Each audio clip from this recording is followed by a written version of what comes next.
Hello, everybody at the Mighty. I am super excited to be here. Welcome, everybody. While you're all getting settled in, I will tell you who the heck I am. My name is Gabe Howard, and I am the author of Mental Illness is an Asshole and Other Observations.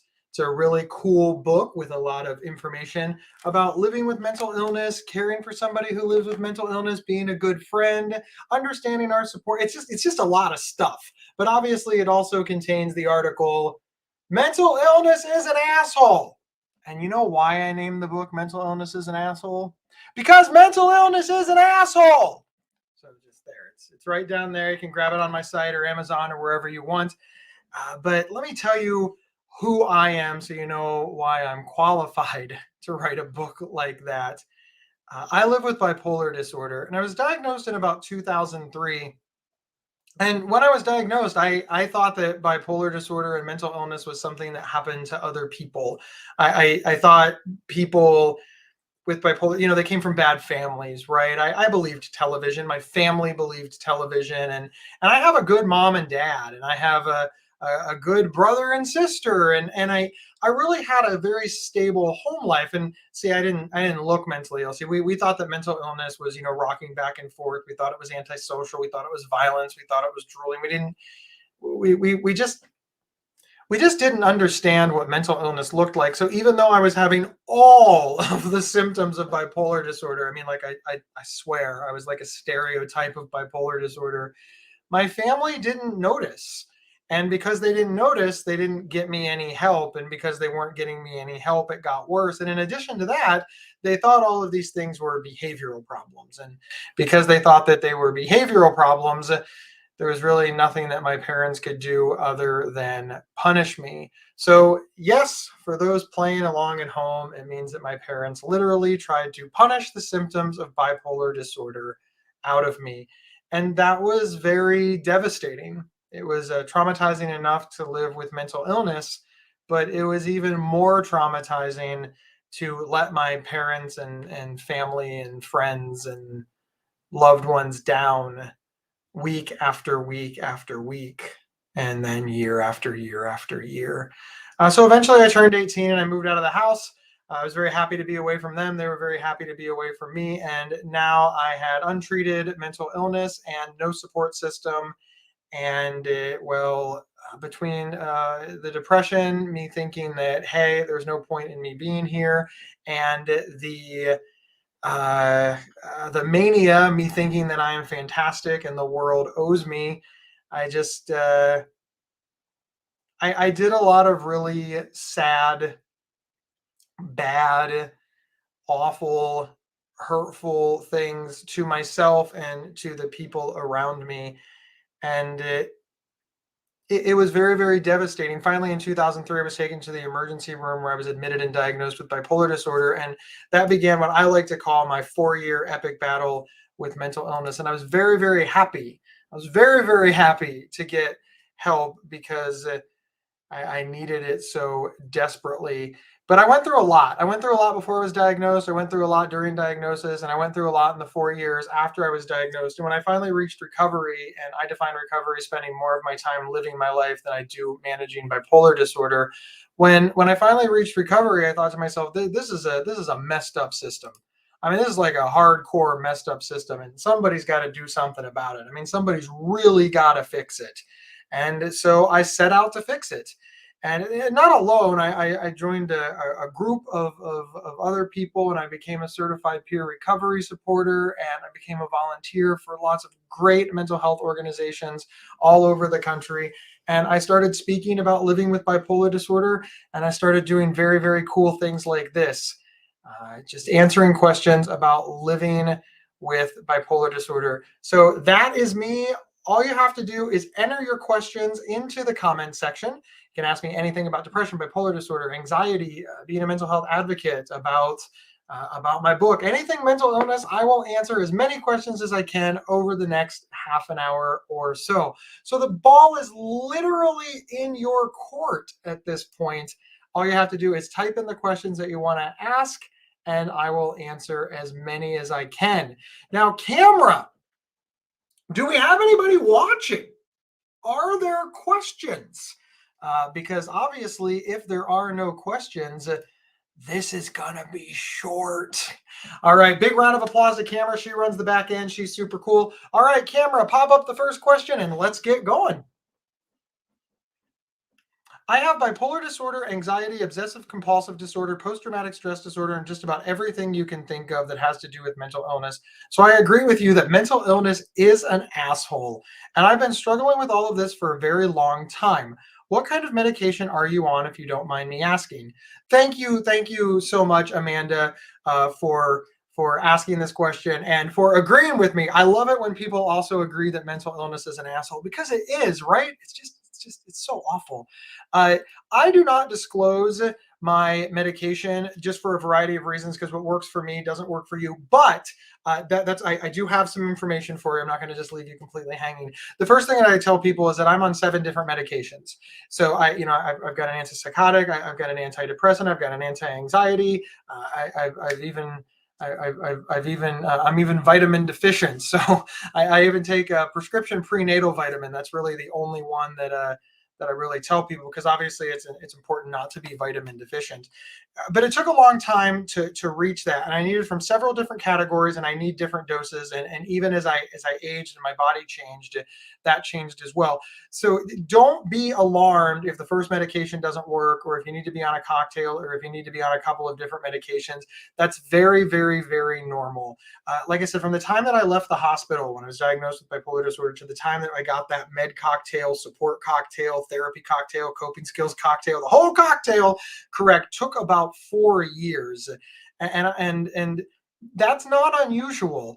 So many people think that medication is supposed to be fast, easy. It's not. It takes a while. And that's okay as long as you keep moving forward. Amanda, thank you so much.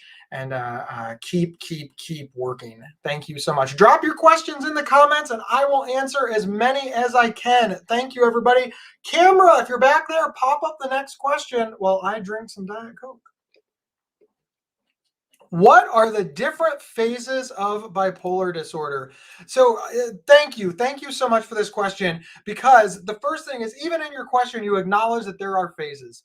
So many people think that bipolar disorder are just ups and downs, highs and lows. That's what I hear all the time. One extreme or the other. You're either suicidally depressed or you're godlike mania, right? Those are the only two options. Yay, boo, yay, boo. That's all I hear. I like 24 hours a day. You are one of the first people to acknowledge that bipolar disorder is on a spectrum. There are, of course, the two extremes. There is the godlike mania where you think you're invincible and you just cannot be beat. And then there is the low where you believe that you're worthless and that nobody will miss you. And suicidal depression is a real and dangerous and scary thing. But along that spectrum, you kind of travel, right? You vacillate. You have, as you worded it, phases, and sometimes you're in the middle. So first and foremost, the middle is absolutely a phase. Obviously, depression and mania can be hypomania. It can just be excitable. I hate to quantify some of the phases of bipolar disorder as phases of bipolar disorder, because it's stigmatizing general emotion. But as you're moving back and forth on these, bipolar can take hold. And for different people, there's different phases. For example, an offshoot of mania is hypersexuality. It's where you become, very, very hypersexual. Another phase is anxiety, where everything worries you. Now, this is somewhat distinctly different from an anxiety disorder. You'll want to work with a psychiatrist or a medical provider to tease that out. But paranoia, psychosis, anxiety can all be part of bipolar disorder. And even in depression, there's a little bit depressed, and then there's a lot depressed, and then there's vaguely suicidal, and then there's suicidal. And all of these are going to look slightly different in each person. Now, I am positive, as sure as we are all sitting here, that there is a chart put out by the medical community that shows the spectrum of bipolar disorder. I'd highly recommend going to a site like Healthline or Psych Central and looking at that, and also talking to your doctor about it. But just remember, bipolar disorder is on a spectrum, and there's a lot of stuff on that spectrum that are symptoms and are problematic, even though they're not the highs and lows. Thank you so much. All right, next question. Are bipolar individuals only type A peeps? Rick, thank you so much. I think this is one of those things where it's so no. The first thing is like I want to say no. Bipolar people are all across the spectrum, right? They're everything. You can have bipolar disorder and be an introvert. You can be an extrovert. You can be non-competitive, you can be super competitive, you can be artistic, you can be non-artistic, you can be a great performer, you can hate performing, you can be loud, you can be quiet. I mean, any type of personality that you can think of, that personality type can be impacted by bipolar disorder, because bipolar disorder, it's the uninvited guest in the room. There's your personality, and then bipolar disorder just comes and just attaches itself to it. I understand why you're asking this, though, and that's the part that I want to address. See, a lot of people think that bipolar disorder is people with bipolar disorder are type A because they often encounter bipolar people in the wild uh, during mania. And here's why I say this. See, when I'm walking down the street, nobody knows that I have bipolar disorder unless I tell them. So if I'm just walking down the street in regular clothes and you see me, you're like, hey, there's a guy walking down the street. Now, if I'm in crisis, then you might think, hey, that guy's crazy. He's got a mental illness or something wrong with him or something going on. And you might figure out that it's bipolar disorder, but it's got like a negative connotation, generally speaking, but you are aware of it. Now let's enter hypomania and mania. That's when somebody has a lot of charisma. They're they're talking a mile a minute, but most importantly, they're uber competitive and they have a lot of confidence. That's the thing about mania. It makes you uber confident, uber competitive, self righteous. It is very, very damaging.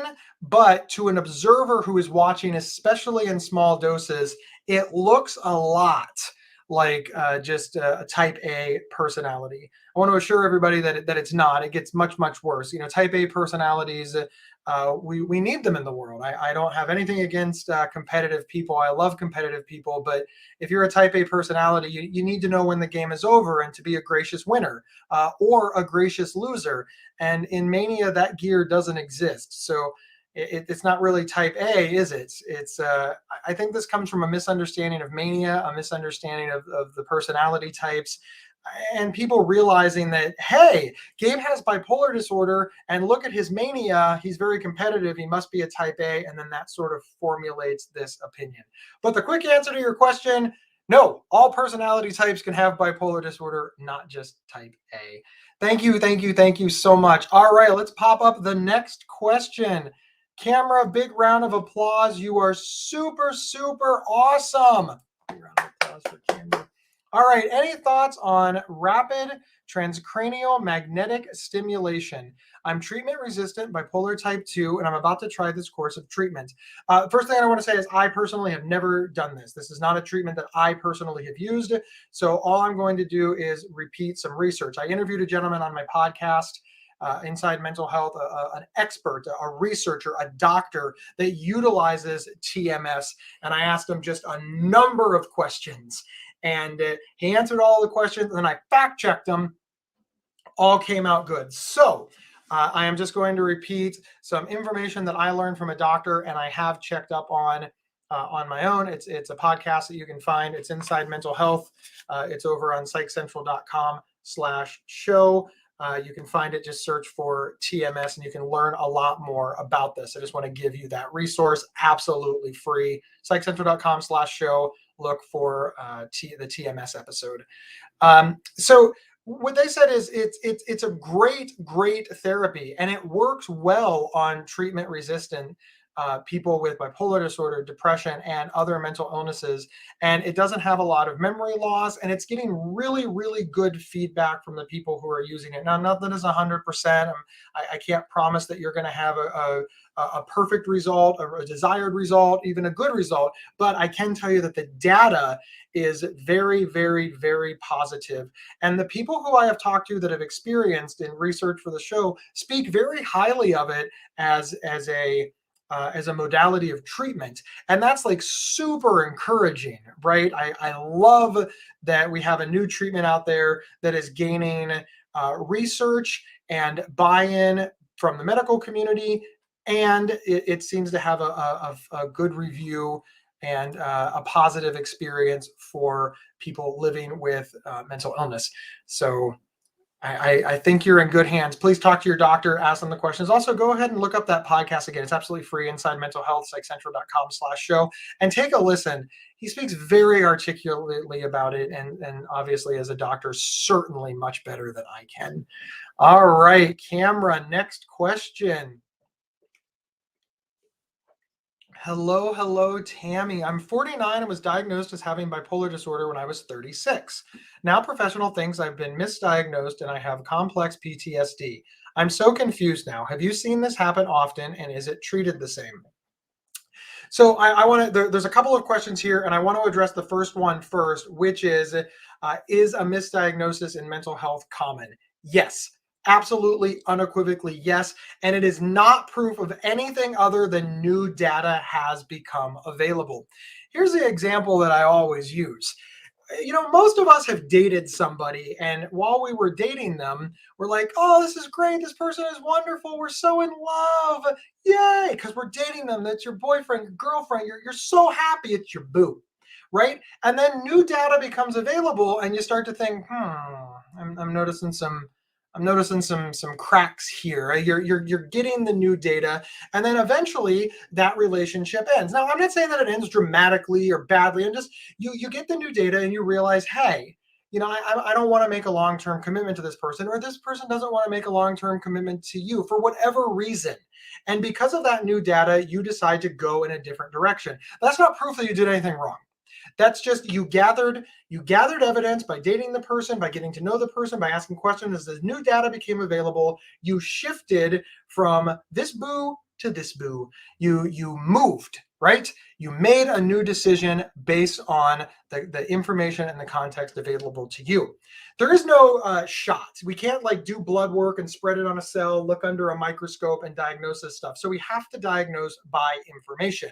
The doctor, when you were 36, gathered all the information and said, hey, I think this is a good match. You dated that match for a while. Turns out that match was not for you. The new data came in, and finally, you had to move on. And it turned out that complex post-traumatic stress disorder was a better fit, a better diagnosis. And that's why they moved you over to that one, so they could get you the care and the treatment that you need to lead your best life. So that's why this has happened. And yes, this happens all the time. Much like many of us will date multiple people before we find the one, many of us have tried on different diagnoses before we find the one. The important thing is to keep giving your doctors and your medical team that information. Keep your head up, keep working forward, and keep moving forward. As far as the treatment differences between complex PTSD and bipolar disorder, I am not an expert to comment on that. Many mental illnesses share a lot of similar treatment modalities, like therapy or coping skills or peer support or family support and things like that. So I would venture to guess that there are absolutely going to be some similarities, but of course, there's also going to be some differences. So just keep moving forward, keep an open mind, and know that you are doing the right thing. Thank you, thank you, thank you so much. All right, next question. My boyfriend is bipolar type 1, and I'm honestly struggling with how to support him. I've been in the mental health field for over 7 years. I make suggestions and listen, do all the things, but he's so stubborn. He's not insured and pushes back on anything that has to do with doctors and medications because of the cost. What should I do? Thank you so much for asking this question, and I will tell you that you're not alone. You're not alone in this sentiment of people who are talking to their loved ones with mental illness, bipolar disorder, depression, schizophrenia, psychosis, whatever it is, and they're not getting the feedback or the information or the lifestyle, for lack of a better word, that they want. The first thing that I want to say is it's difficult. It can be difficult. And in order for any relationship to work, there's got to be some camaraderie. There's got to be a partnership. There's got to be a give and take. There's got to be some ground rules and boundaries for the relationship that everybody agrees to. In my marriage, it's 2 yeses and 1 no. In order to do anything, you need 2 yeses. In order to stop anything, you need 1 no. So in order to have Chipotle for dinner, both of us have to want it. In order not to have Chipotle for dinner, one of us has to say no. And that's it. That's how we decide vacations, dinners, houses. I mean, just everything. We all have to get on board. Now, I'm not saying that there's no compromises. I say no to Chipotle. She says yes to Chipotle. And she's like, hey, I know you really like McDonald's. If I agree to McDonald's on Friday, can we have Chipotle today? All right, we discussed it. We worked it out. We reached a compromise. I changed my no to a yes. Poof, everything is good. That seems to be missing in your relationship. You said there's a lot of pushback. There doesn't seem to be the camaraderie. There doesn't seem to be the partnership. And so many people are like, well, it's my disease. I'll handle it on my own. Look, that's not the way relationships work. It just isn't. Everything is everything. Bipolar disorder illnesses, they impact. They impact the people that we're with. I would love to shelter my wife from the impact of my illness, but I can't. And if I pretend that I can, I'm doing myself a disservice in getting the support that I can so desperately use. And I'm doing her a disservice in honoring that partnership and camaraderie that we should have to make a good relationship. So the first thing that I want to say is the two of you have to get on the same page. You have to reach a partnership. You have to come up with the boundaries, the terms, the conditions, and the deal breakers. For example, one of my wife's deal breakers is, look, Gabe, you stop taking your medication, you stop addressing your bipolar disorder, I'll try to help you get back on, but it's a really big deal breaker. You can't not treat your mental illness. I can't be with you if you're not treating your mental illness. That's very, very fair. If my wife had an illness that she refused to treat, I don't know that I could stick around either. She is very, very healthy, so I haven't had to make those decisions yet, but I understand where she's coming from. Remember, it's 2 yeses, 1 no. So she said, no, I can't. Boom. The next thing is in order to get on the same page, everybody tries to get on the same page during crisis. When a crisis happens, when there's a problem, when there's an argument, when it's time to go to the doctor, this is the worst time to try to get to a consensus about these things. It's a literal equivalent of having a fire drill when the house is on fire. What you want to do is when things are good, when everything is going well, when everything is great, after like the best date you ever had in your life, you need to sit down and say, hey, I want to talk to you. We need to get on the same page on this. What can we do? What can we do? How can we work this out? How can we get on the same page? How can we become a partnership? It's very, very important, but you don't want to do it in the middle of a crisis, because when you're in the middle of a crisis, everybody's managing the crisis. There's not a lot of time to come to resolution, understanding. And in order to come to that resolution and understanding, you have to ask what he wants. And you have to explain how you feel and what you need. And these are very difficult conversations. And sometimes they're conversations that are better had in a therapist's office with a mediator, somebody to help you. But you have to get on the same page. Finally, I understand the cost of medication and doctors so intimately. I remember when I was not making very much money, and I had half of a paycheck just evaporates. I got 2 paychecks a month, and half of one went to my medical care. It was devastating. It was just, I watched all my friends buying new cars and going to concerts, and I was spending that much money on medical care. But here's the thing. I'm alive. I'm alive and happy and well. And yeah, it's a burden and it's a pain in the ass to have to do that. And it's an unfair trade, but it's a good one. Being happy and content and able to move forward and getting quality of life with your loved ones and your friends. Yeah, you might not have the nicest car, be able to buy the new house or go to all the concerts, but be able to be happy. And because I treated my mental illness, I was able to move up in my career, and now I have better health insurance. Number one, I was able to make more money. So now I do have a nicer car and I can go to concerts. It took a long time. And I do remember those few years and thinking, this isn't fair.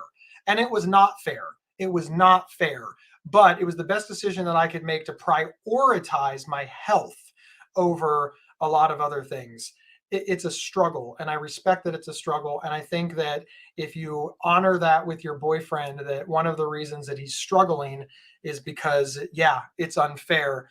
I think you might be able to move forward on that in a better way than if you just say, well, it's for your own good, do it anyway. Commiserate, understand, move forward. I hope that was helpful. This will become a video after the live. Perhaps you could just sit down and let him watch it again when he's in a good mood. This is a lot. This is a very serious issue, and it needs to be addressed as a serious issue. And I think sometimes because of discomfort or misunderstanding, it's often addressed as, in the same manner of, hey, I want you to get along better with my brother. I know my brother's a pain in the butt, but come on. No, this is life or death, and we have to address it as life or death. Please, thank you so much for supporting your boyfriend. He's very, very lucky. Thank you. All right, let's move on to the next one.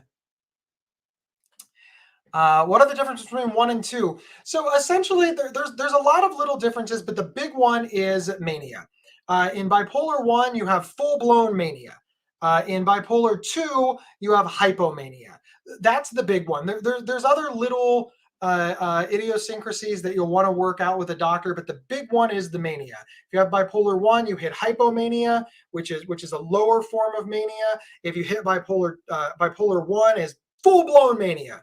2 is this mania, 1 is this mania. It's important to understand that they are both serious, they are both devastating, they both have a suicide rate that is just a number that is way too high. So I hear some people say that bipolar 1 is more serious than bipolar 2. Throw that out the window. It's just different. They are both very serious. They just have a different set of circumstances. They just have a different set of symptoms and a different set of treatments. But that's the big one. Thank you. All right, camera.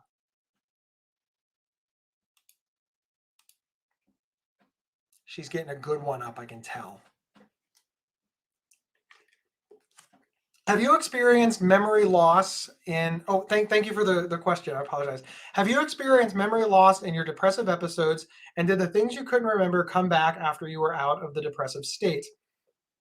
Memory is very, very difficult in both depression and mania. Yeah, is memory loss a symptom of bipolar disorder? I have awful memory loss. So first and foremost, yes, memory loss can be a symptom of bipolar disorder and other mental illnesses. It's very difficult to memorize the things that are around you when you're clinging to life in like a very depressed state, or if you have psychosis, or if you have mania.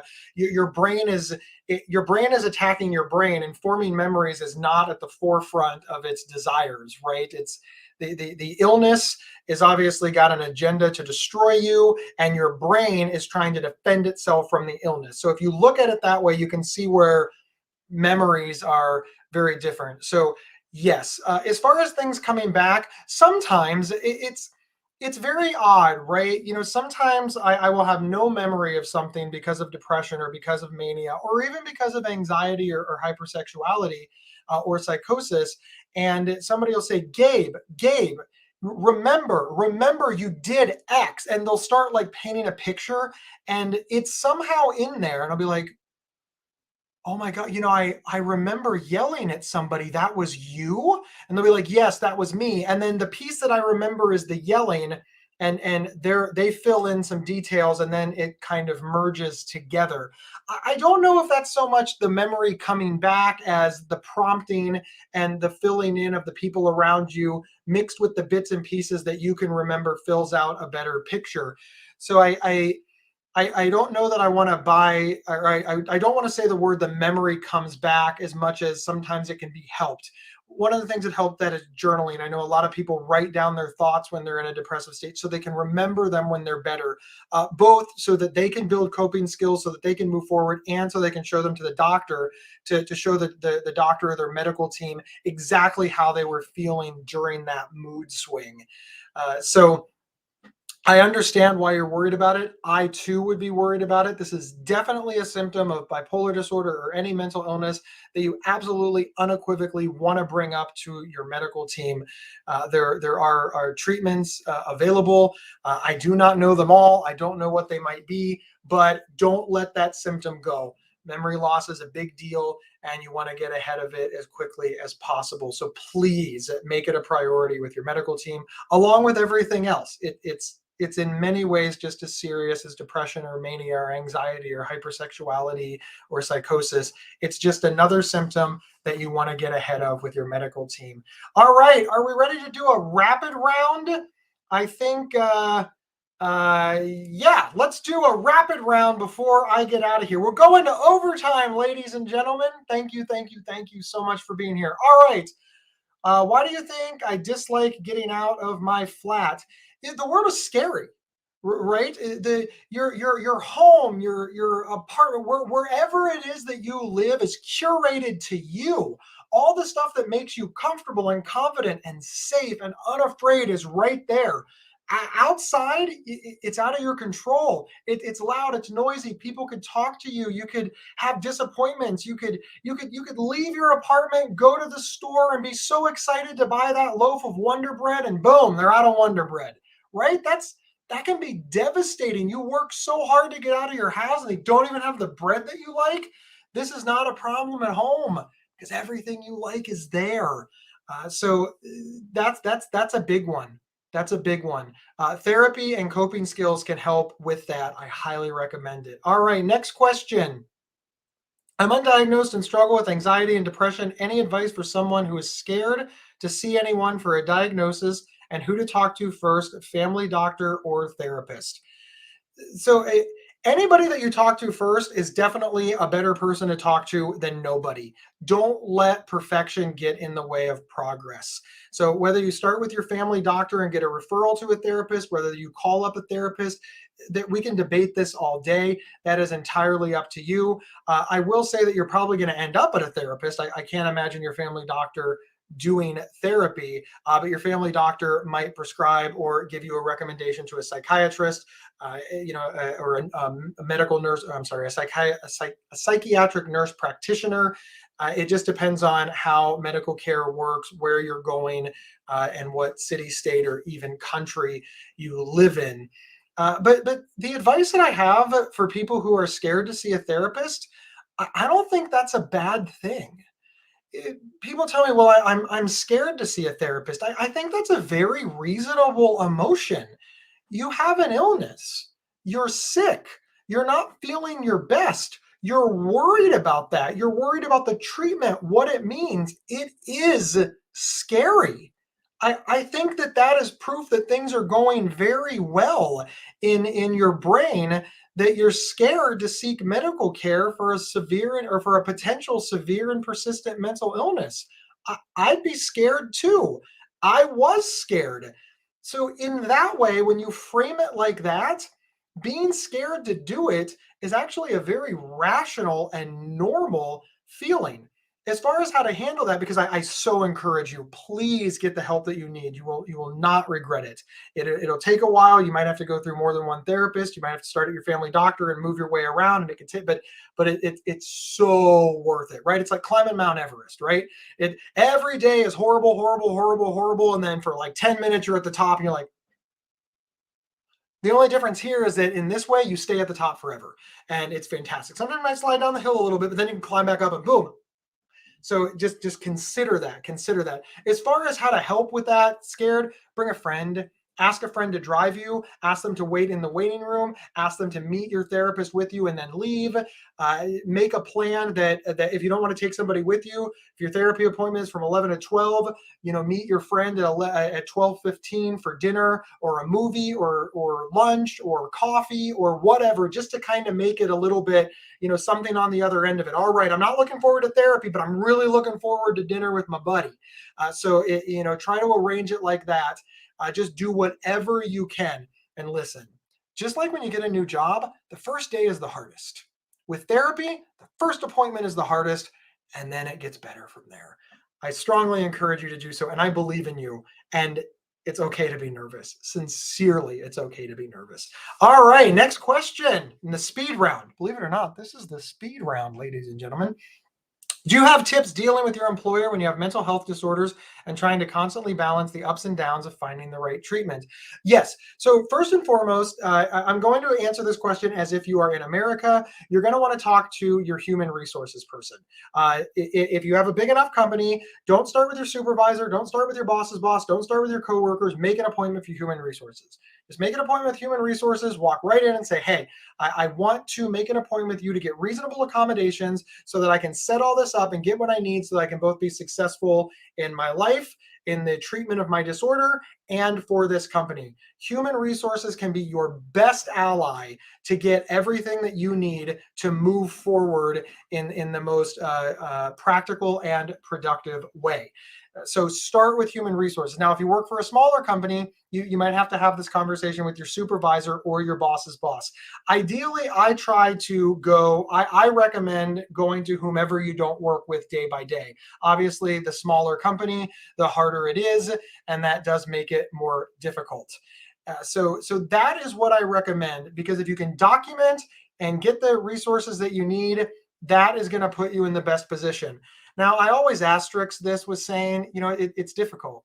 It's very difficult. Disclosing to an employer can be hard. I really, yeah, I was fired from my job for disclosing that I had bipolar disorder, and that was particularly devastating. But the next three jobs, I disclosed that I had bipolar disorder, and I got the reasonable accommodations that I needed. So how do I balance that? If I didn't disclose, I wouldn't have gotten the reasonable accommodations that I needed, and I wouldn't have succeeded. I wouldn't have lasted. If I do disclose, I run the risk of discrimination and stigma.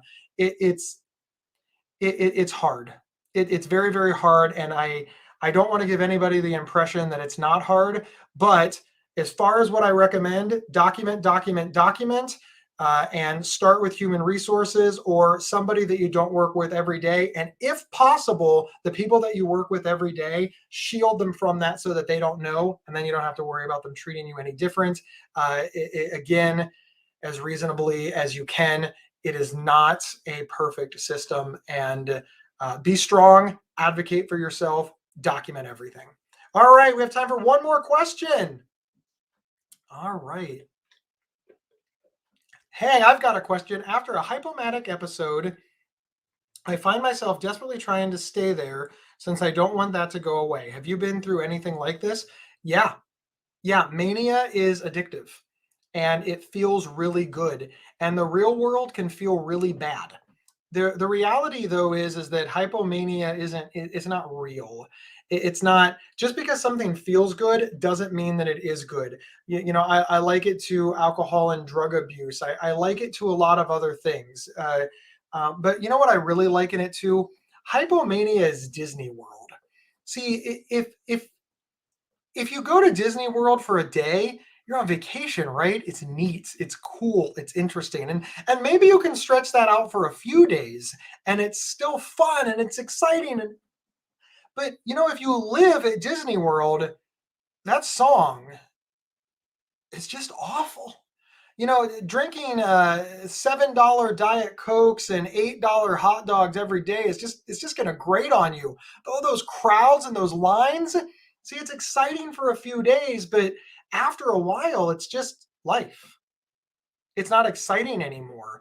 And Disney does a good job of trying to convince you that you want to live there, even though they know you don't want to live there. Hypomania does a good job of convincing you that you want to live there and you don't want to live there. It's awful. It's not productive. I'm fond of saying that mania has the best PR people I ever know, because when you crash on mania, you often hit depression, and that's when you notice all of the damage that mania did, but you blame it on depression. You don't blame it on mania because you remember mania so positively because it felt good. But there's a lot of things that feel good that aren't good. And sincerely, mania is one of those things. I have experienced that. It's definitely something to bring up to your doctor. It's definitely something to work out in therapy. And it's definitely something to understand that just because something feels good doesn't mean that it is good. And mania is a big, big, big liar. All right. Thank you all so very much. Did we have camera? Yes, we have time for one more. This will be the last question. Da, da, da. Hi, Gabe. I am Jeremy Howard, seriously, from London, UK. I have a myriad of, and I don't like the word, but disorders. I tried suicide 2 years ago, but obviously and thankfully, I'm a survivor here, and I appreciate. Sorry, I still get depressed and not as much. I isolate and get very bored and low. Can you suggest anything? I've tried groups, but no good. Jeremy, I am so glad that you are still here. Thank you. Thank you for your candor, for your vulnerability, and being honest. I super appreciate it. Uh, Look, depression is hard, bipolar is hard, mental illness is hard, and I don't want to convince anybody that there's some sort of advice that you can grab from a live stream on Facebook on the mighty, and suddenly everything's going to be okay. Because the truth is I have down days, I have bad days, I have good days, I have highs and lows, I have symptoms, I have no symptoms, and that is life. One of the things that I always recommend with people is having a reasonable expectation of what it means to live with this disorder. And so many of us are taught that we can just be cured, we can be in recovery 100% of the time. And we're shamed when we feel depression or if we slide down the hole or anything. And I don't think that that's a reasonable way to look at this illness. I think that sometimes you're gonna be bored, you're gonna be low, you're gonna isolate, you're gonna get depressed. And what we have to understand is, where is the line?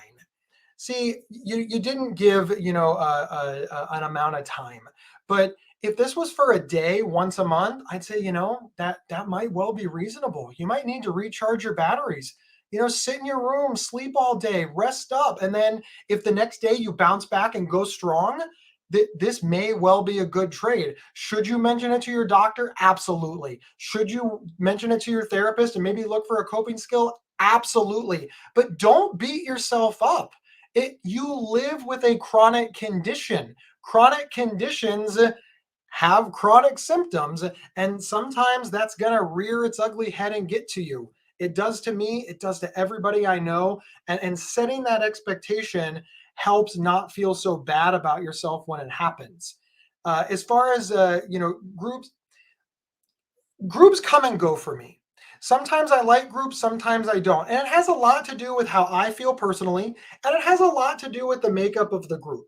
So I would say, you've tried groups, yeah, maybe take a break, couple of months, and try again, try a different group, try online groups, look around.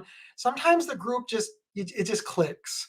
And it clicks for a few months and you learn so much. And then it stops clicking, and it's okay to go away. Group isn't something that you have to do week after week or even month after month. It can be something that you come and go as you feel confident, or as the group dynamic is something that you like. So I understand that you say no good, and you may well be right, but just remember, groups change. And there's different types of groups. There's lecture groups, there's share groups, there's question groups, there's activity groups, there's just all kinds of different groups. So don't hesitate to look around, and if they're not working for you, take a break for a few months.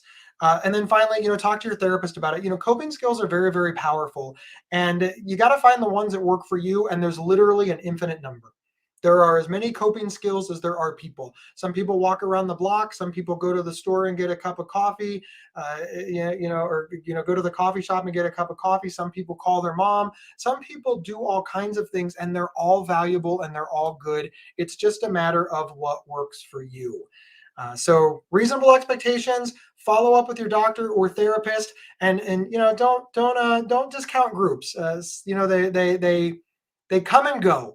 And I've been doing this for 12 years, and sometimes I hate groups, sometimes I love them, but they are definitely something that I always keep in my back pocket, because when they're good, they're so meaningful to be around people that understand us and that we can connect with on a mental health level, on a mental illness level, on a bipolar or depression level. Sometimes I have to explain to my wife what depression is, and I feel sad because I know that she will never truly understand me. And then I go to a group and I explain it to them, and they give me that look of understanding, no explanation necessary, and it makes me feel not so alone. Those are the magical moments about group. Highly recommend.